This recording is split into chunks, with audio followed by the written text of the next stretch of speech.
Hello friends, welcome to Vaigai Suvai Kitchen. இது அறுசுவைகளின் சங்கமம்.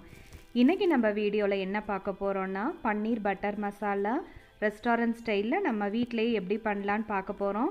கண்டிப்பா இந்த ரெசிபியை ட்ரை பண்ணி பாருங்க. உங்களுக்கு பிடிக்கும். நீங்க அப்புறம் எப்பவுமே ரெஸ்டாரன்ட்ல ஆர்டர் பண்ண மாட்டீங்க. வீட்லயே செஞ்சு சாப்பிடுவீங்க.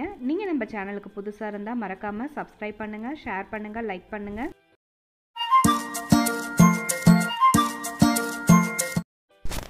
ஸோ இதுக்கு தேவையான இன்க்ரீடியன்ட்ஸை பார்க்கலாம் வாங்க. பன்னீர் 300 கிராம்ஸ் எடுத்துருக்கிறேன். பெரிய வெங்காயம் நல்லா பொடிசாக சாப் பண்ணது 3, 2 தக்காளி நல்லா பொடிசாக சாப் பண்ணது, கேப்சிகம் நல்லா க்யூப்ஸாக டைஸ் பண்ணியிருக்கேன். முந்திரி பருப்பு ஒரு 15, ginger garlic paste 1 tablespoon, kasuri methi 1 tablespoon, மஞ்சள் பொடி அரை டீஸ்பூன், மிளகாய் பொடி 1 டீஸ்பூன், கரம் மசாலா 1 டீஸ்பூன், மல்லித்தூள் 1 டேபிள் ஸ்பூன், 1 டீஸ்பூன் ஷாஜீரா எடுத்துருக்கிறேன், ஸ்டார் அன்னாசி 1, 8லேருந்து 10 பாதாம் அது வந்து ஆப்ஷனல், சோம்பு 1 டீஸ்பூன், பிரியாணி இலை 2, 1 ஏலக்காய் 1 கிராம்பு எடுத்திருக்கேன், சீரகம் 1 டீஸ்பூன், மராத்தி மொக்கு 1. நம்ம முந்திரி பருப்பையும் பாதாமையும் நல்லா ஃபைன் பேஸ்ட்டாக அரைச்சிக்கலாம். இப்போ கடாயை அடுப்பில் வச்சு நம்ம அதில் 1 டேபிள் ஸ்பூன் பட்டர் ஆட் பண்ணுறோம். அந்த பட்டர் பார்த்திங்கன்னா நல்லா லோ ஃப்ளேமில் நல்லா மெல்ட் ஆகட்டும். பட்டர் கொஞ்சம் கூடவே சேர்த்துக்கோங்க. 2 டீஸ்பூன் எண்ணெய் சேர்த்துக்கலாம். இப்போ நம்ம எடுத்து வச்சுருக்க ஸ்பைசஸை ஒன்றா ஆட் பண்ணிக்கலாம். மொத்தமாக ஆட் பண்ணிட வேண்டாம். பாருங்கள், இந்த மாதிரி ஒன்றா ஆட் பண்ணுங்கள். நான் இங்கே வந்து சாஜீரா சேர்த்துருக்கேன். இது ரொம்ப ஸ்பெஷல் ஃப்ளேவர் கொடுக்கும். நீங்கள் எந்த ஒரு கிரேவி இப்படி பண்ணும்போது இந்த சீரகம் ஆட் பண்ணிங்கன்னா ரொம்ப நல்லாயிருக்கும்.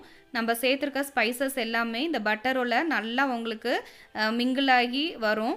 இப்போ பாருங்கள், நம்ம எடுத்து வச்சுருக்க ஆனியன்ஸை வந்து நம்ம ஆட் பண்ணிக்கலாம். இதை நல்லா கோல்டன் ப்ரௌன் வர வரைக்கும் சாட்டே பண்ணுங்கள்.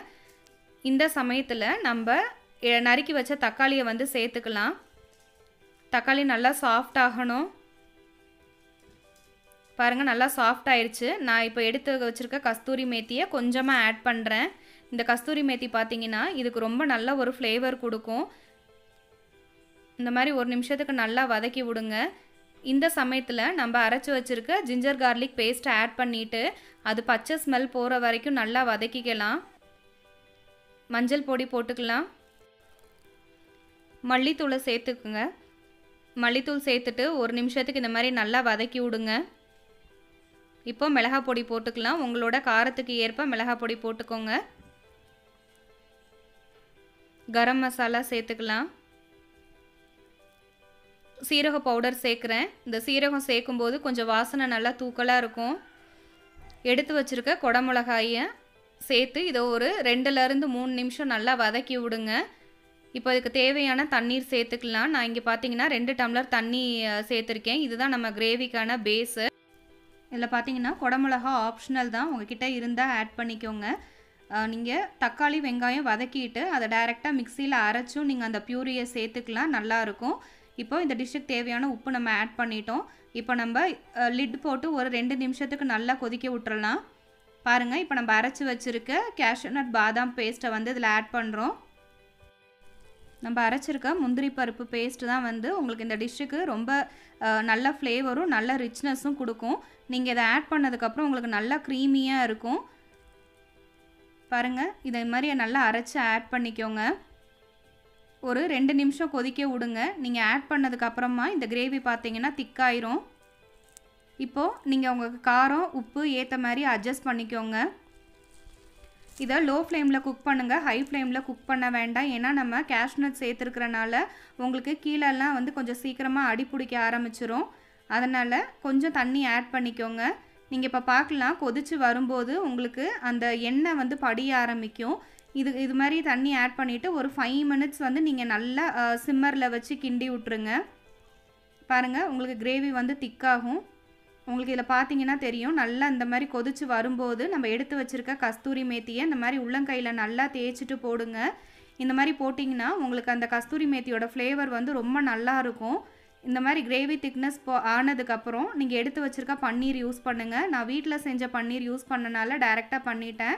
அதே இது நீங்கள் கடையில் வாங்கினது பண்ணிங்க உங்களுக்கு சாஃப்டாக இருக்கணும்னா நல்லா ஹாட் வாட்டரில் ஒரு 10 to 15 மினிட்ஸ் வந்து ஊற போட்டுருங்க. கிண்டி விடும்போது பன்னீர் உடையாமல் இருக்கிற மாதிரி கிண்டி விடுங்க. இப்போ பாருங்கள், நான் சைடில் ஒரு பேன் அடுப்பில் வச்சு அதில் வந்து 1 டேபிள் ஸ்பூன் எண்ணெய் ஊற்றுறேன். அதில் 1 டீஸ்பூன் வெறும் மிளகாய் பொடி ஆட் பண்ணுறேன். இப்போ எண்ணெய் நல்லா பொரிஞ்சு வருது இல்லைங்களா, வரும்போது இதை நல்லா மிக்ஸ் பண்ணி விடுங்க, கருகிடக்கூடாது. இதை நம்ம கிரேவியில் ஆட் பண்ணிக்கலாம். இப்போ கூட கொஞ்சம் இதில் தண்ணி சேர்த்து ஆட் பண்ணிக்கோங்க. இது எதுக்காக இந்த மாதிரி ஆட் பண்ணுறோன்னா, நம்ம ரெஸ்டாரண்ட்ஸ்லாம் பார்க்கும்போது கிரேவியில் நல்லா எண்ணெய் மிதங்கி இருக்கும். நீங்கள் இந்த மாதிரி பண்ணிங்கன்னா உங்களுக்கு காரம் வந்து கம்மியாக இருக்கும், உங்களுக்கு ஆப்டான கலர் வந்து கிடச்சிரும். ஸோ இதை வந்து நான் எங்கள் அப்பா கிட்டேருந்து கற்றுக்கிட்டேன். அவங்க சொன்னாங்க, நான் மோஸ்ட் ஆஃப் த ஹோட்டல்ஸ்லாம் இந்த மாதிரி தான் நாங்கள் பண்ணுவோம் அப்படின்ட்டு.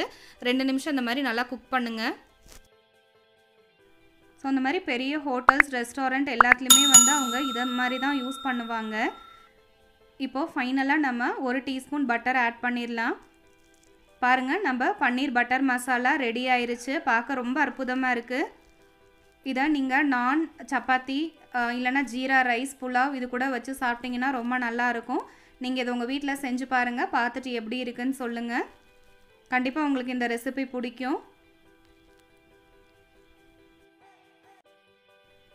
ஸோ நீங்கள் நம்ம சேனலை இன்னும் சப்ஸ்கிரைப் பண்ணாமல் இருந்தீங்கன்னா மறக்காமல் சப்ஸ்கிரைப் பண்ணுங்கள், ஷேர் பண்ணுங்கள். இதை செஞ்சு பார்த்துட்டு உங்களோட கமெண்ட்ஸ் எங்களுக்கு தெரிவிங்க.